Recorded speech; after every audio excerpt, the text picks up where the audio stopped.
Bismillahirrahmanirrahim. Bismillahilladzi la yadurru ma'asmihi syai'un fil ardi wala fis sama' wa huwas sami'ul. Bismillahi tawakkaltu 'ala Allahi la haula wala quwwata illa billahil 'alil 'azim. Bismillah rabbi Allah hasbi Allah tawakkaltu 'ala Allah i'tasamtu billah. Bismillah fawattu amri ila Allah ma syaa Allah la quwwata illa billah. Bismillah tahassamna billah, bismillah tawakkalna billah, bismillah amanna billah wa may yu'min billah la khaufun alaih. Bismillah walhamdulillah wal khairu wasyarru bi masyiatillah. Bismillah assalamu alaikum warahmatullahi wabarakatuh.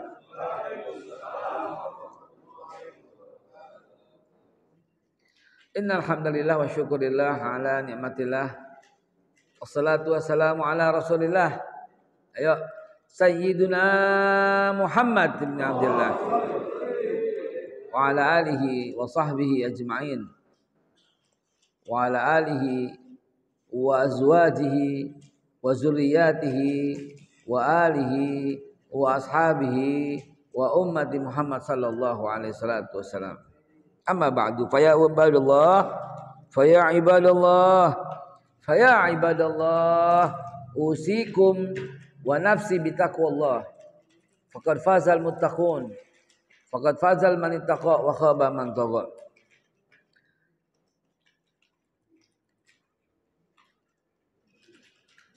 Saya kadang-kadang ini udah mulai ya, udah baca hamdalah, udah baca sholawat. Saya kadang-kadang suka berpikir, ya Allah ya Rabbi, fabi ayyi ala'i rabbikuma tukadziban. Maka nikmat Tuhanmu yang mana yang bisa kamu dustakan?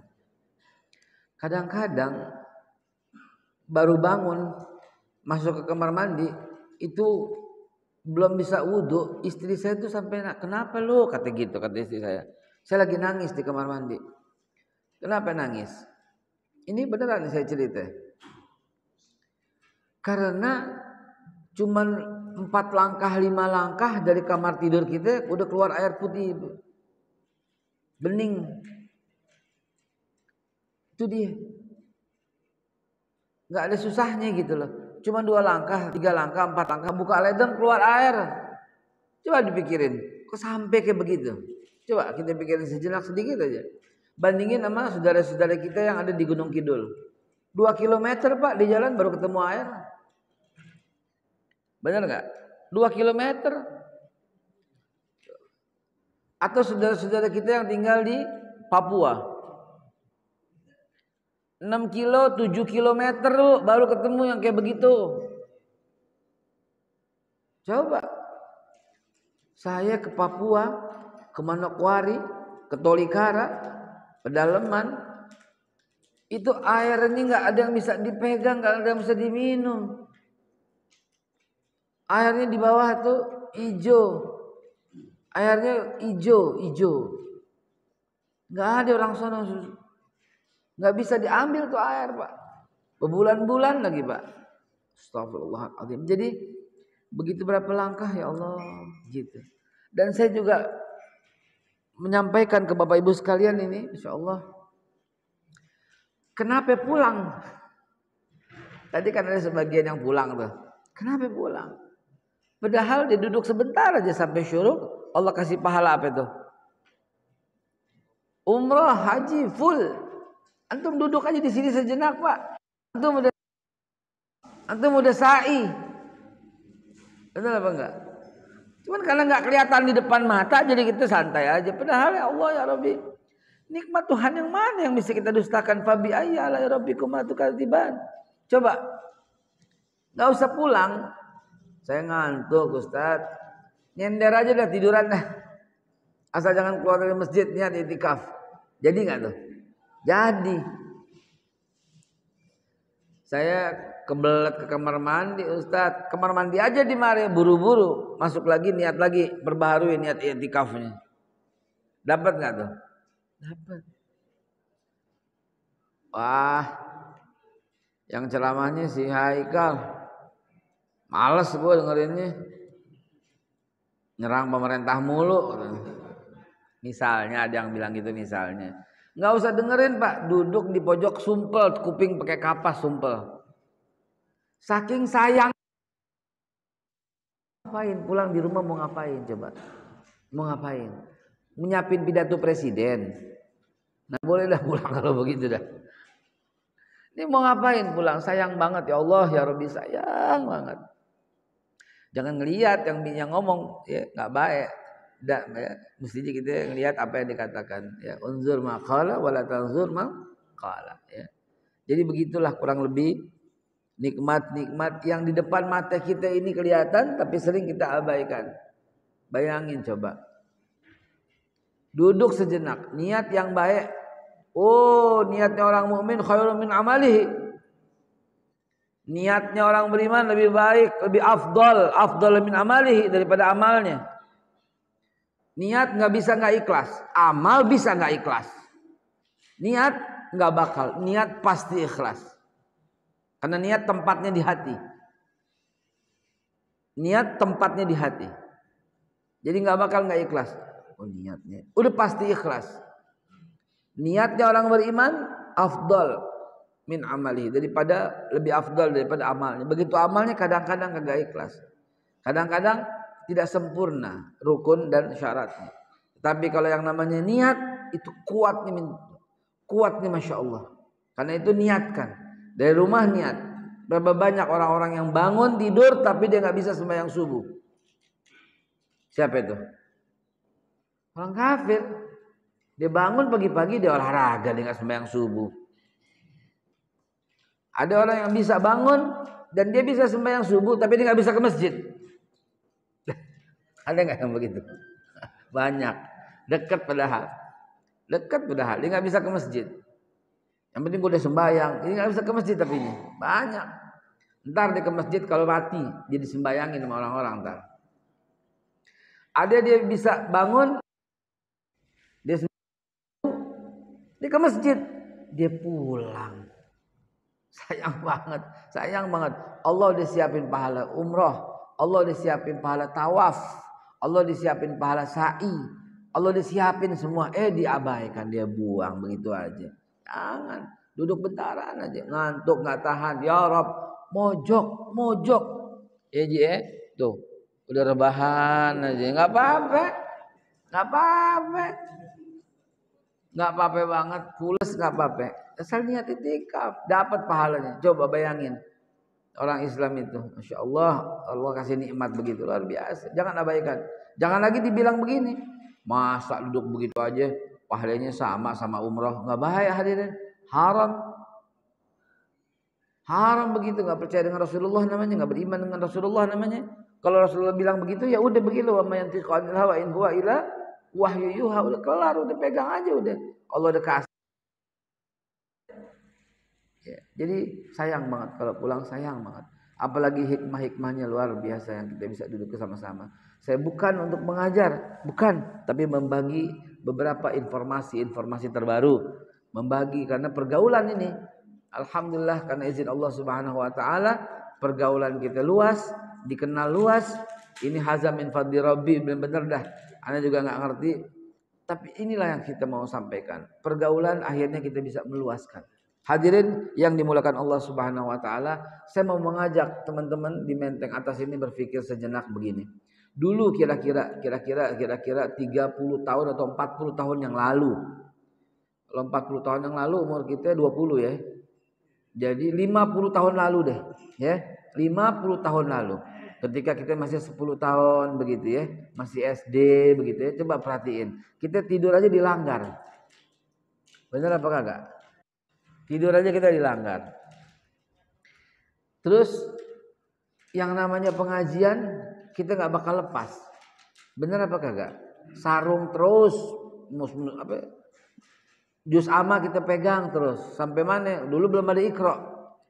Ya kan? Dulu kita ngaji sampai anakum ainakum babu. Nah, gitu kan ya. Ana aunabu nabaina banun gitu kan.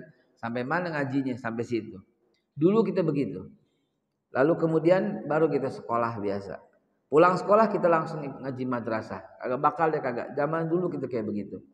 Lalu sekarang, dibandingin dulu deh. Maghrib sampai Isya.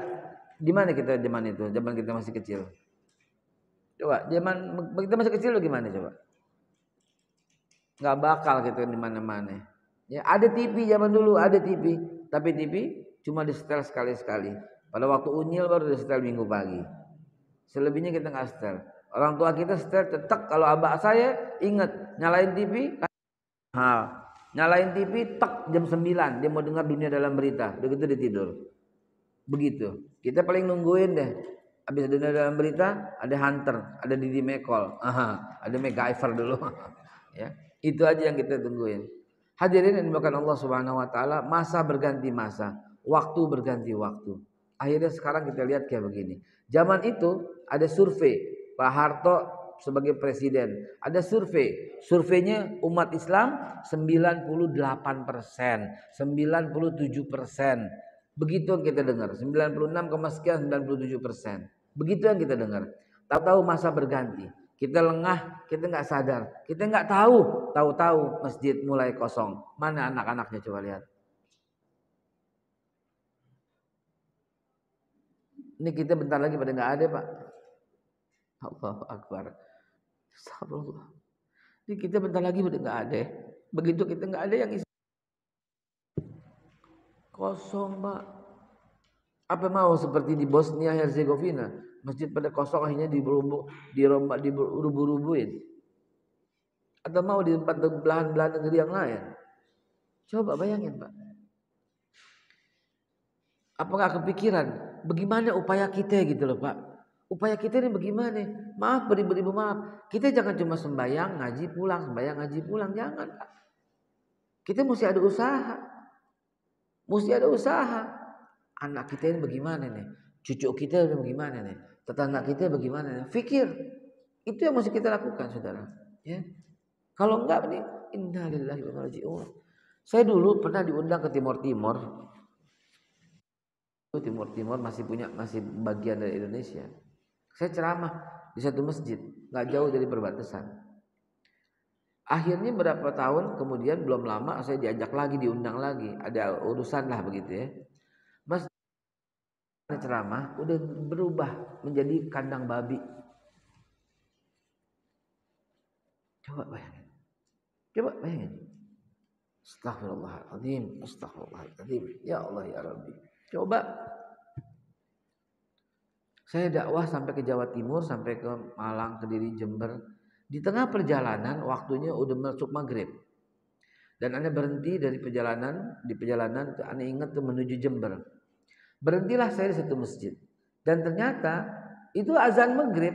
Kita setel radio, udah azan nih gitu. Berhenti kita cari masjid terdekat. Berhentilah kami di masjid itu. Ketika kita berhenti di masjid itu, ternyata Anda tungguin kagak ada yang datang. Lampunya juga nggak nyala tuh masjid. Nggak lama setelah berapa menit azan udah habis, sampai tungguin aja. Datang satu orang naik sepeda.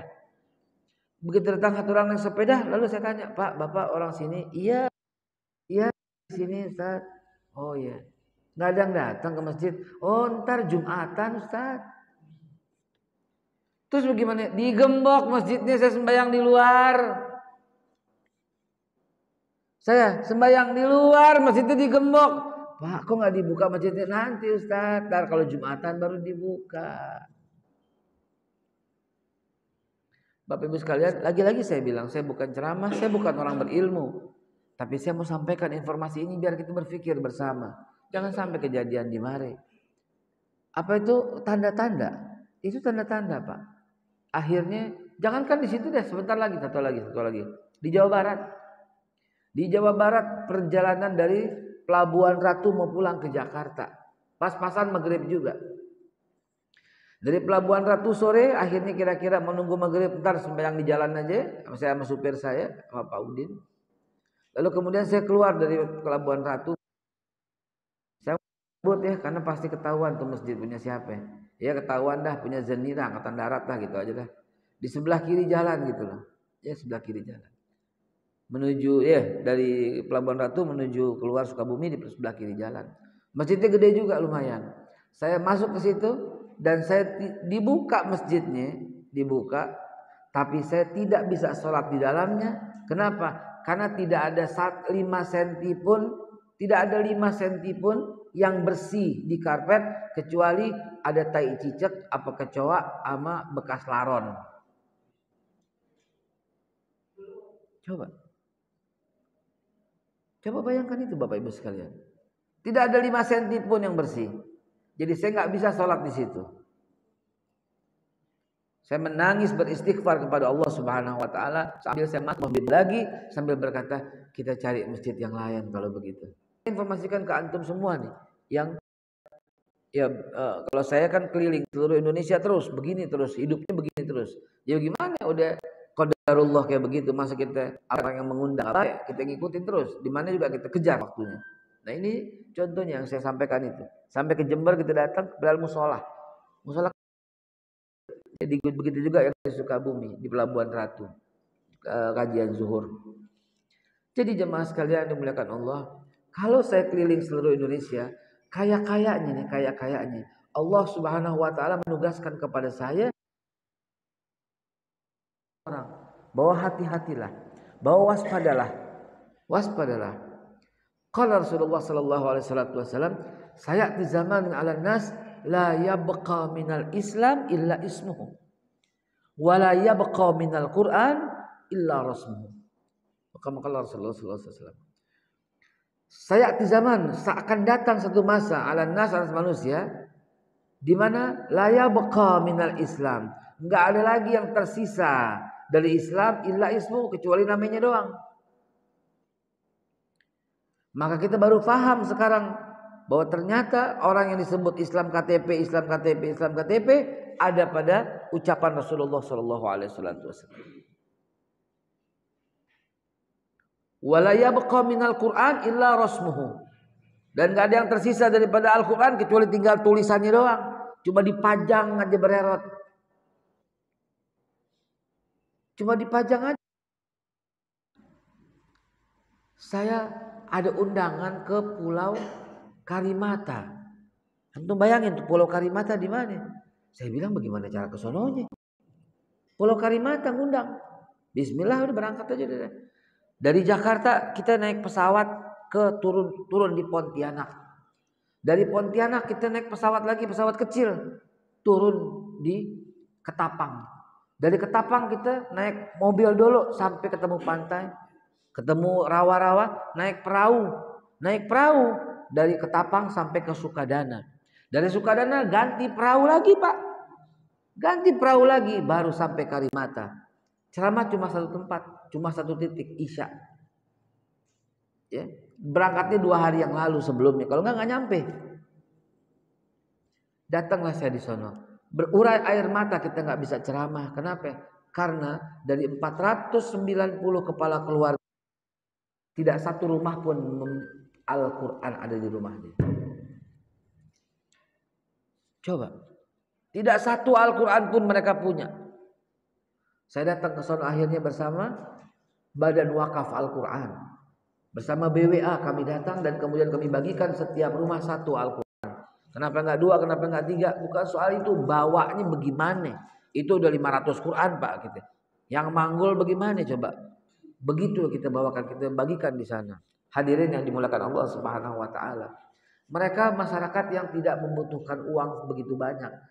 Kenapa? Karena mereka tinggal di pulau terpencil, mau makan tinggal mancing, udang luar biasa, cumi berlimpah, ikan berlimpah luar biasa. Ya, sampai pengusaha-pengusaha asal Singapura datang tuh ngerampokin cumi udang gitu tuh. Dibawa ke Singapura. Kalau dari Singapura naik boat cepet, naik perahu cepet tuh. Cuma 1,5 jam ke Karimata. Ya.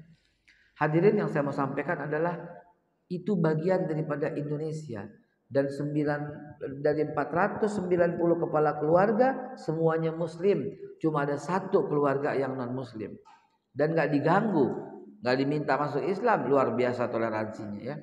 Jadi hadirin sekalian dimuliakan Allah, begitulah yang terjadi saat ini. Dan saya bertanya kembali kepada Bapak Ibu sekalian, mana kontribusi kita untuk ini?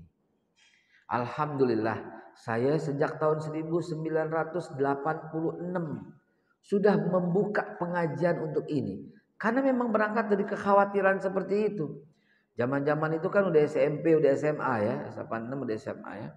Itu kita perhatiin, ya Allah ya Rabbi, biar deh kita ngajarin. Sebab pemberantasan buta huruf Al-Quran ini harus menjadi PR yang paling penting di negara ini. 67%, 17 tahun kami melakukan penelitiannya, 67% orang Islam Indonesia tidak bisa baca tulis Al-Quran. Buta huruf Al-Quran, bayangin coba, buta huruf Al-Quran 67%. Habis ini 70% buta huruf Al-Quran. Habis ini 80% buta huruf Al-Quran. Habis ini 90% buta huruf Al-Quran, saudara. Di rumah saya buka pengajian terus menerus. Ini ada gurunya di sini nih. Ini Mas Agung, ya. Mas Agus, ini ngajar di rumah saya nih Pak. Ada 220 anak, ya, yang terus berganti. Ntar udah bisa baca, tamat dia keluar ganti lagi, tamat dia keluar ganti lagi. Yang rajin saya minta tolong ngajarin di situ juga, ngajarin juga, bantuin dan seterusnya dan seterusnya. Udah berlangsung sejak tahun 96 sampai dengan sekarang. Saudara sekalian, bukan sok tahu, nauzubillah ya Allah. Kalau kita ceritain campur kepengen dipuji, kepengen dibilang hebat, habis. Sayang banget yang bertahun-tahun begitu. Nauzubillah, astagfirullahaladzim. Astagfirullahaladzim, astagfirullahaladzim. Saya cerita maksudnya, ayo Pak, ayo kita bukan cuma ngomong doang, kita berkontribusi untuk ini semua. Jangan Bapak Ibu sekalian yang datang bayang ngaji pulang, datang bayang ngaji pulang, datang bayang ngaji pulang. Jangan. Kita disebut terbaik oleh Allah Subhanahu wa taala karena ada kuntum khairu ummah ukhrijat linnas ta'muruna bil ma'ruf wa tanhauna 'anil munkar wa tu'minuna billah. Bayangin. Ayat itu sangat unik kalau kita buka dalam tafsirnya. Ibnu Katsir, Jalalain, Al-Maraghi, ya, At-Tabari mengisahkan apa? Amar ma'ruf duluan sebelum beriman. Bayangin, kuntum khairu ummat ukhrijat linnas ta'muruna bil ma'ruf wa tanhauna 'anil munkar wa tu'minuna billah belakangan. Saking apanya? Saking pentingnya beramar ma'ruf nahi munkar. Saking pentingnya balighul anni walau ayah. Saking pentingnya kita hadir ke majelis-majelis ilmu. Tadi Ustadz kita bilang tuh, man salaka tariqan yaltamisu fihi ilman, sahalallahu tariqan ilal jannah. Maka dari itu Bapak Ibu sekalian, dalam pembukaan pengajian ini saya nggak banyak bercerita tentang sejarah, nggak banyak cerita soal yang lain, tapi banyak cerita soal motivasi. Ayo kita ajak. Andai kata satu orang bawa satu aja, kira-kira penuh nggak di masjid ini? Penuh. Cuman bawa satu orang, Ji. Satu orang bawa. Ya Rob, satu aja itu bawa. Ini satu. Kita minta satu jadi penuh di masjid. Satu orang bawa satu aja. Anaknya kek, mantunya kek, cucunya kek gitu, temennya kek gitu, tetangganya kayak gitu, bawa satu aja penuh nih. Beneran? Bener apa enggak Pak? Itu yang dibutuhkan hari ini. Kalau enggak Islam akan hilang dari peredaran. Kalau enggak Al-Quran enggak ada lagi. Al-Quran Pak, ente sih enak Qurannya berelot itu. Kita di Jakarta Qurannya banyak. Di daerah Pak, astagfirullahaladzim. Kami bersama Badan Wakaf Al-Quran sebelum Ramadan itu Quran kita bawa 3 truk. Kemana? Ke Aceh Tamiang. Jangan dikira mentang-mentang Aceh terus Quran semua tersedia. Masuk ke dalam pedalaman coba. Satu Quran dibaca sama 7 orang gantian. Satu Quran dibaca sama 7 orang gantian, 8 orang gantian. Coba di pesantren. Saking apa? Saking dia nggak ada Al-Quran. Mau beli kagak ada duit juga nggak ada Qurannya. Coba bayangkan itu. Kira-kira di rumah antum yang punya 5 Quran, yang punya 10 Quran, sementara daerah di Indonesia ada yang kepengen punya Quran, kira-kira Quran itu menjadi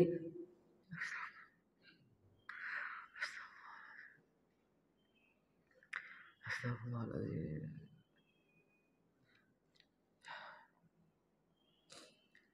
Kira-kira Quran itu menjadi syafaat atau menjadi fitnah di hari kiamat? Jawab.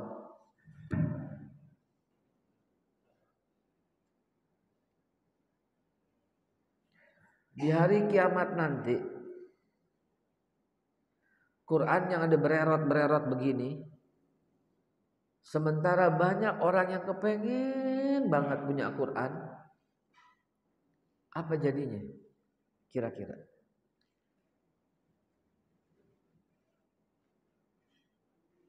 Di Gaza, ini cerita sahabat saya Pak Hussein, dan di Palestina. Kalau saya sering ke Palestina, ke Yerusalem, bukan konflik perang.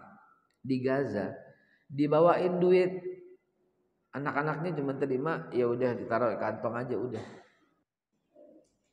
Dibawain makanan, dia pegang, dia dilepeh aja, ditaruh aja di situ. Dia nggak ada yang girang. Begitu kita datang bawa Al-Quran, mereka berhamburan, berebut, dia peluk, dia cium itu Quran. Kenapa? Karena dia nggak punya Al-Quran untuk dibaca. Ada yang nunjukin kepada kami Al-Qurannya cuma separuh. Yang di awal surat itu, awal Qurannya suratnya surat Al-Hajj, depannya udah nggak ada, udah robek, udah angus. Bayangin. Hadirin, makanya nikmat Allah yang luar biasa buat kita ini, yang ada di Jakarta, di Menteng Atas, Qurannya banyak, ngajinya gampang. Wah, masya Allah. Fabi ayyi ala'i rabbikuma tukadziban. Kesimpulannya, udah nikmat kayak begini, kagak dateng. Udah berbagi. Udah nikmat kayak begini, nggak peduli. Disangke dengan hadir di mana-mana majelis, disangkain dengan hadir di mana-mana punya maulid, di mana-mana punya Isra Mi'raj dan peringatan-peringatan, dia sangka mencukupinya dia. Jangan Bapak Ibu sekalian, dakwah jangan berhenti, ajak orang jangan berhenti. Disitulah kenapa Abu Bakar Siddiq radhiyallahu an dianggap sahabat yang lebih utama dan paling mulia di antara semuanya. Kenapa Abu Bakar Siddiq lah yang ditunjuk oleh Rasulullah Sallallahu Alaihi Wasallam untuk menggantikannya sebagai imam ketika beliau sedang tidak mampu menjadi imam. Kenapa Abu Bakar Siddiq lah? Semua orang nurut dan ikut apa kata Abu Bakar Siddiq. Kenapa? Ketika Umar bin Khattab berselisih pendapat dengan Abu Bakar Siddiq, Rasulullah Sallallahu Alaihi Wasallam naik ke mimbar dan berkata, apabila iman satu kota Madinah ditimbang dengan iman Abu Bakar Siddiq seorang, maka demi zat yang memegang jiwa Muhammad, lebih berat iman Abu Bakar Siddiq seorang daripada seluruh orang yang ada di kota Madinah. Rawahul Bukhari, Muslim, wa Tirmizi. Sahih dan benar apa yang diucapkan Nabi. Kenapa Abu Bakar punya kedudukan sebegitu tinggi? Abu Bakar banyak infaknya. Abdurrahman bin Auf lebih dahsyat infaknya. Utsman bin Affan lebih gile. Orang Betawi lebih luar biasa infaknya. Ayo. Padahal Abu Bakar Siddiq wafatnya sakit, bukan wafat di medan juang sebagaimana Hamzah yang dicabik-cabik, sebagaimana Zaid bin Harithah, sebagaimana Ja'far yang tangannya putus dua-duanya dalam peperangan Mu'tah. Coba, bagaimana? Padahal mati sakit biasa wafatnya. Tapi kata Rasulullah sampai demikian mulianya. Antum tahu kenapa? Karena dia berkata jujur. Emang ada sahabat tukang bohong? Nggak ada. Yang tukang bohong banyak kan orang DPR. Menteri-menteri itu yang banyak tuh. Yang banyak bohong tuh pemerintah. Ya, bantah aja kalau bisa. Pak Mahfud MD tuh bilang, semua udah di kantong saya nih semua, kata Pak Mahfud MD. Ketua partai mana kata Pak Mahfud coba. Ya. Ini sahabat yang kita ngomongin, yang dari mulutnya nggak pernah ada kebohongan. Jadi jangan dibilang oh Abu Bakar Siddiq paling jujur. Iya jujur. Emang yang lain nggak jujur? Yang lain jujur Pak. Yang lain jujur. Yang saya berusaha menggali sampai membaca riwayat-riwayat para sahabat satu persatu. Ada satu buku tuh bagus sekali, namanya bukunya Ar-Rijal Hawla Rasul. Kitabnya ditulis oleh Khalid Muhammad Khalid, ulama sejarawan dari Mesir yang luar biasa. Udah ada terjemahnya. Terjemahannya ada yang bagus tuh. Itu terjemahannya bagus sekali. Diterjemahkan menjadi Penerbit Bulan Bintang 60 karakteristik sahabat Nabi. Saya perhatikan satu persatu para sahabat Nabi, semuanya luar biasa. Luar biasa. Yang mempercayai Isra dan Mi'rajnya Nabi pertama Abu Bakar. Yang lain juga percaya. Lantas apa yang membuat Abu Bakar Siddiq punya keutamaan kayak begitu? Hadirin, ketahuilah. Ada satu hadis yang saya pelajarin. Kenapa Abu Bakar bisa begitu? Gitu saya baca pelan-pelan. Abu Bakar tidak pernah menyembah berhala. Ali bin Abi Thalib juga. Gitu kan? Utsman bin Affan juga. Umar bin Khattab pegulat dan luar biasa gitu ya. Abu Bakar Siddiq kenapa gitu ya? Kenapa bisa begitu? Kenapa? Rupanya ada satu yang ketemu, ini penyebabnya. Nggak ada di hadis, nggak ada di Quran. Ini hasil pelacakan aja. Begini, Rasulullah bilang begini, man dalla ala khairin falahu mislu ajrin fa'ilihi. Siapa yang mempelopori satu kebaikan dan orang mengikutinya, falahu baginya mislu ajrin sebagaimana pahala yang menjalankannya. Nah, ternyata di situ Pak kuncinya. Utsman bin Affan luar biasa, tapi yang ajak Utsman bin Affan masuk Islam siapa? Amal ibadahnya Utsman bin Affan, dia sholat, pahalanya dapatnya siapa? Ya Utsman dan Abu Bakar, karena Abu Bakar yang ngajakin. Itu kata Nabi, mandala falahu mithlu ajrin fa'ilihi. Jadi seberapa beratnya pahala sedekah, wakaf, hadiah, infak, zakat daripada Utsman bin Affan, tidak satu dinar pun Abu Bakar mendapatkan pahalanya. Tuh. Begitu ternyata Sa'ad bin Abi Waqqas masuk Islam karena hanya Abu Bakar Siddiq.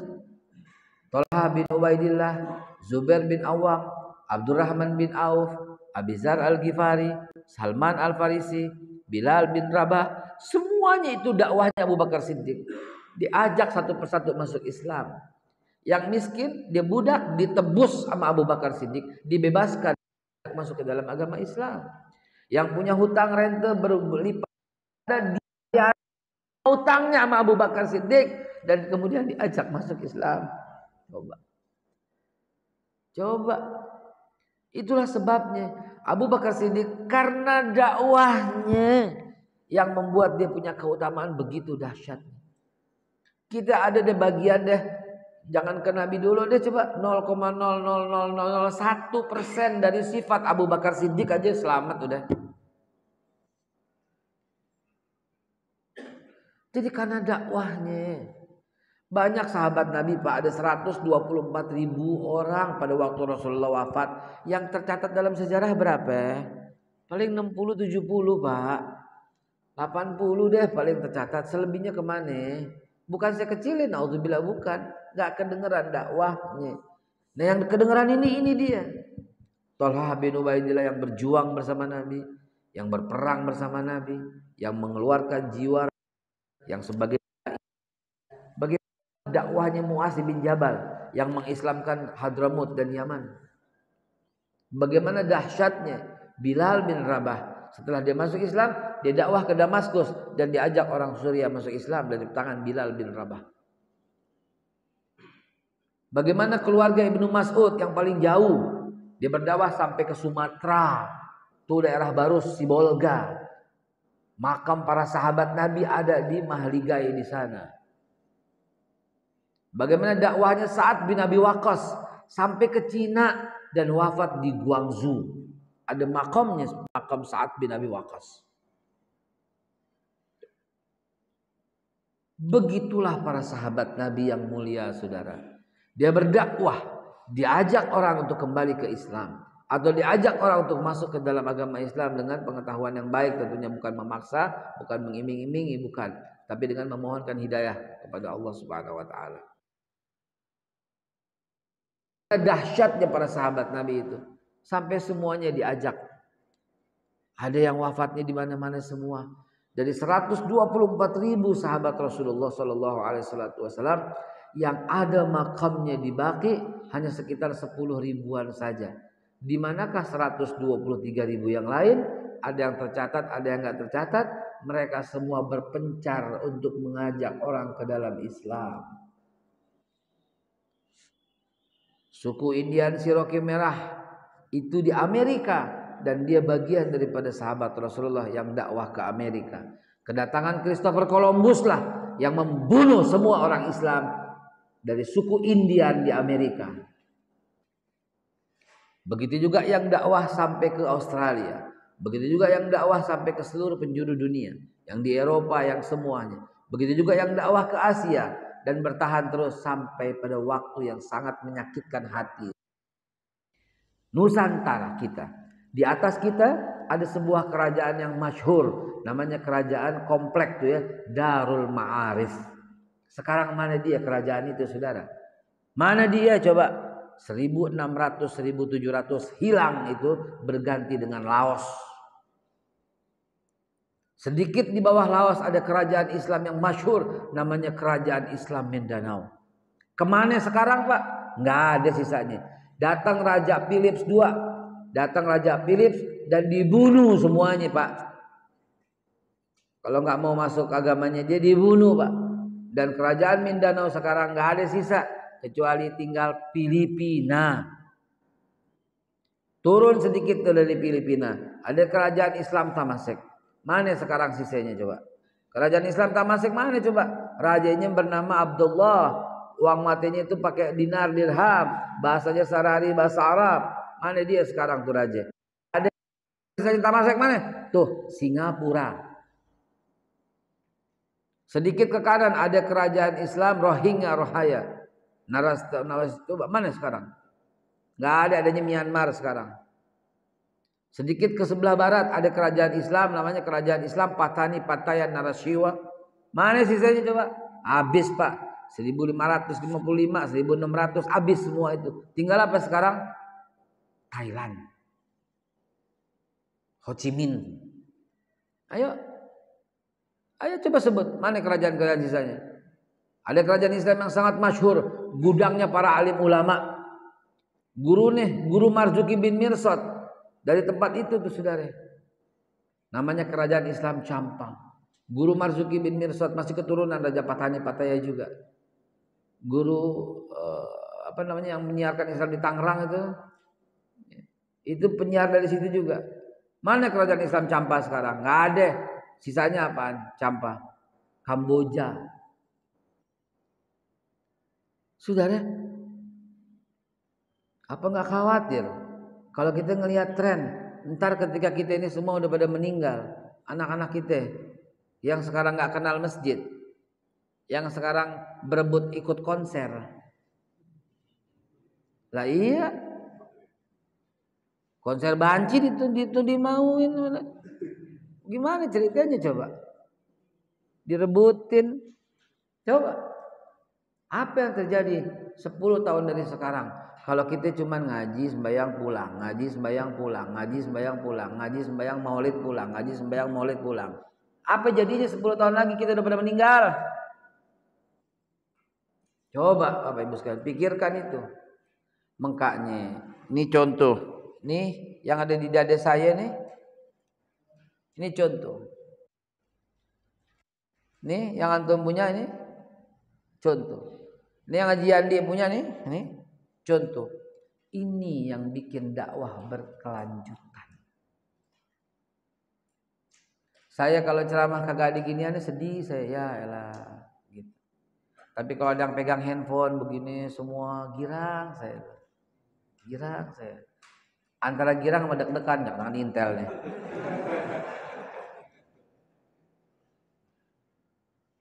Tapi girang kita. Kenapa? Berarti ada yang menyebar luaskan. Diborong pahalanya nih sama mereka bertiga nih. Diborong nih.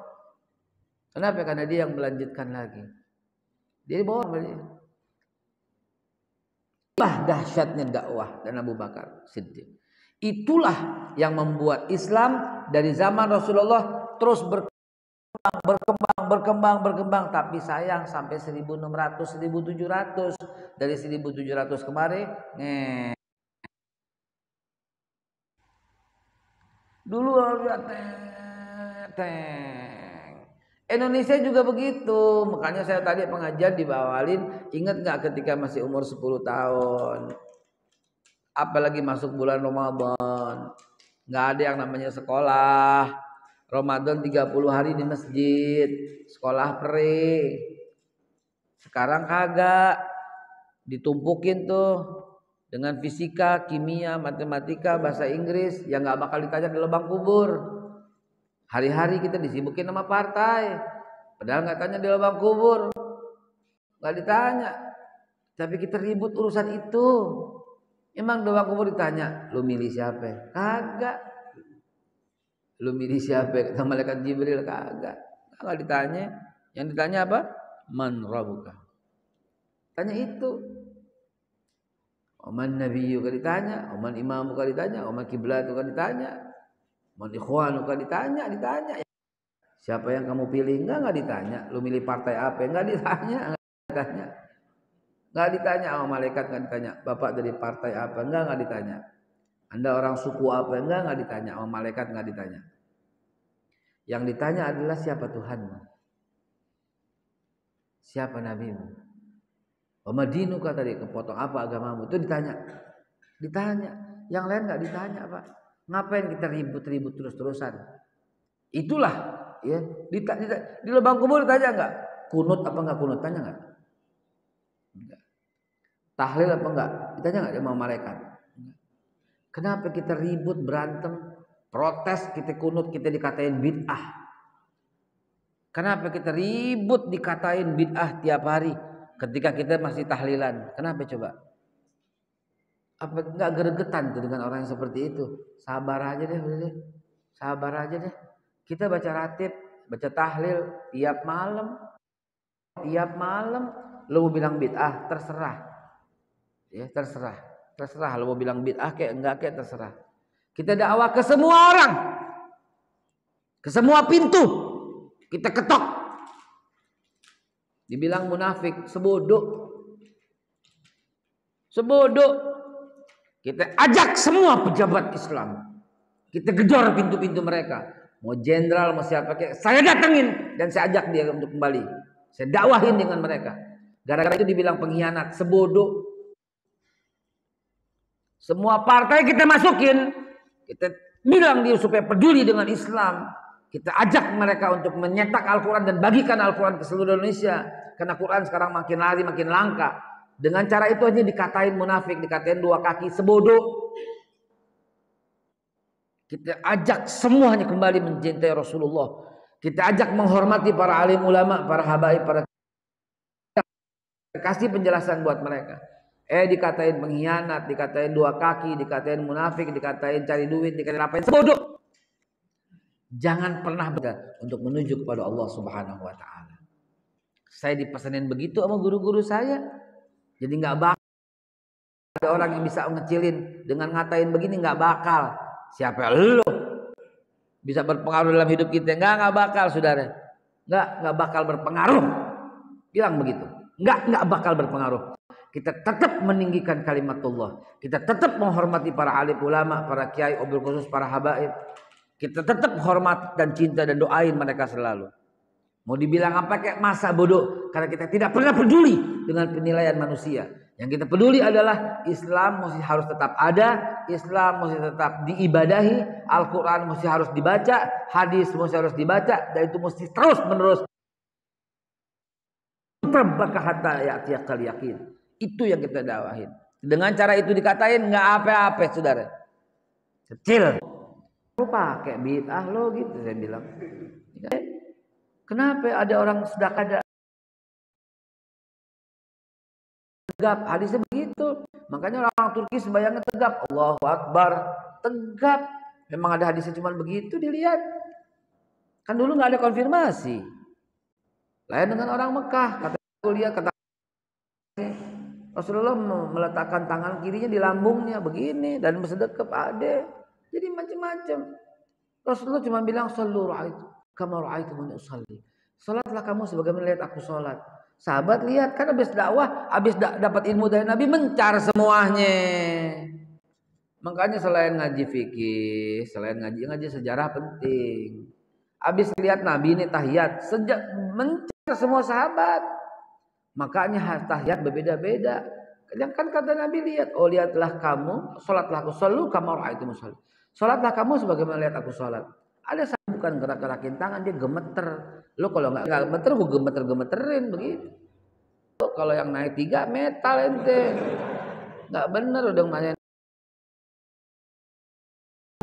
Karena nggak enak kalau gue mau kiri nggak bisa, sepanjang naiknya telunjuk kelar, mau gerak ya nggak gerak ya. Kata sahabat lagi, aku melihat Nabi membuat lingkaran antara jari tengah dan jari jempolnya dan menggenggam yang lain bikin lingkaran begini. Ada yang menggambarkan seperti itu, suka-suka ente mau yang mana. Jangan dibilang kalau nggak begini bid'ah, kalau begini bid'ah. Ada yang berkata Nabi dari awal setelah mengangkat tangannya. Ada yang bilang tidak. Ada yang bilang lihat Nabi ketika asyhadu alla ilaha illallah baru angkat tangannya. Wallahu a'lam bishawab. Semua hadisnya ada. Hadis pernah sholat cuma 2 rakaat, cuma 4 rakaat, ada yang 8, ada yang 20. Setelah 20 sahabat tambahin lagi, zaman Umar bin Abdul Aziz tarawihnya 48 rakaat. Dibalikin lagi akhirnya zaman setelah Bani Umayyah dibalikin lagi menjadi 20. Begitu. Indonesia dulu 20 nggak ada yang 8. Cari coba jujuran jangan pakai bohong. Kita sama-sama umurnya mau 60. Waktu kita masih 10 tahun, 15 tahun, kita cari musola yang 8 ada nggak? Nggak ada. Maaf, saya bukan bilang 8 lebih jelek, bukan. Saya cuma mau cerita sejarah. Zaman dulu kita masih kecil kagak ada yang 8. Saya masih ingat, saya itu sembahyang Masjid Baitul Salam tempat kami belum. Ya, 20. Punyanya Pak Haji Sanusi 20. Ada Mas 20 semua 20. Sekarang setelah kita mau 60 kita datang lagi ke semuanya.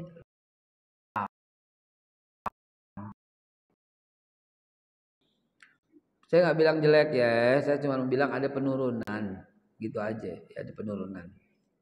Akhir kalam kelihatannya udah suruk nih, udah suruk kayaknya ya. Kalau udah suruk belum? Dikit lagi. Kalau dikit lagi kita selesaikan juga kita dengan tanya jawab barangkali. Saya berlindung kepada Allah Subhanahu wa taala daripada fitnah. Yang saya maksud bukan 20 lebih baik daripada 8, bukan juga 8 lebih ya enggak.